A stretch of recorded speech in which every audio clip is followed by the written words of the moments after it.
Hey everybody, just wanted to do a quick review on these two awesome sketchbooks that have been supplied to me by the good folks over at Otakufuel. I guess they heard I was in need of a sketchbook and they decided to send two my way, which is just really awesome of them. So these books are in the line of SenseBooks. This particular one is the Red Rubber, and the second one I'll look at is called the Flap.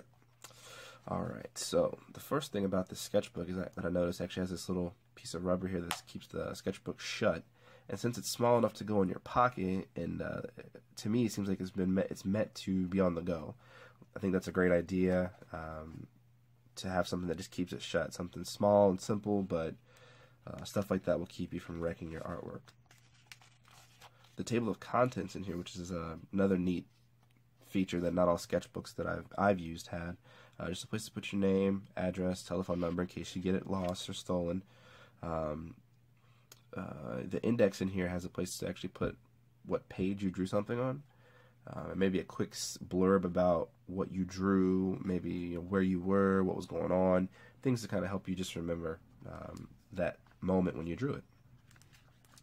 Going back to the page numbers, these numbers here actually, the page is actually numbered in the book, which is, I think, is a great addition.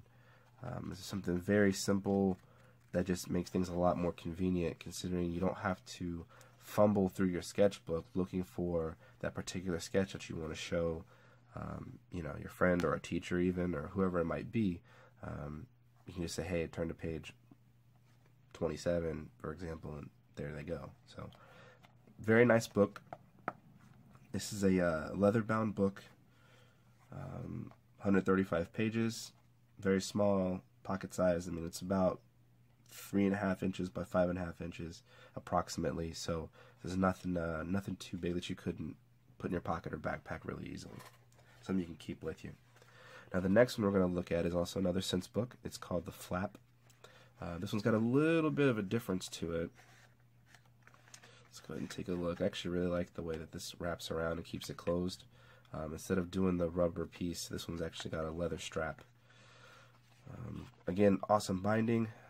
Your sketches are not going to just fall out. I don't know if you can see that, but that's really looking like they're in there. Let's go and flip through. Again, this one's got the index and the table of contents, which is cool. Can help you keep your head together when you want to make a note about your sketches. The pages are numbered here, and you can see this one was actually gridded. Now that may seem kind of odd, but if you want to do any sort of practicing with perspective, this sort of thing is worth its weight in gold. You can pretty much connect the dots here, corner to corner, and get your perspective going in a hurry. And it's just a great way to actually practice. I feel like I know I did a lot of drawings on gridded paper for quite a while, and it helps me a lot. So definitely think this is a solid looking book. So another cool thing here too is they've got actually a pin holder in this one. Just a little hoop you can slide your pen in. Just one less thing that you have to worry about putting in your pocket that way too. So very cool book. Definitely think I'm going to be using these guys sooner than later. So be looking for some sketches to pop up in my Instagram and online in general for me in these books. I want to say thanks again to the folks at Otakufuel for letting me take a look at these.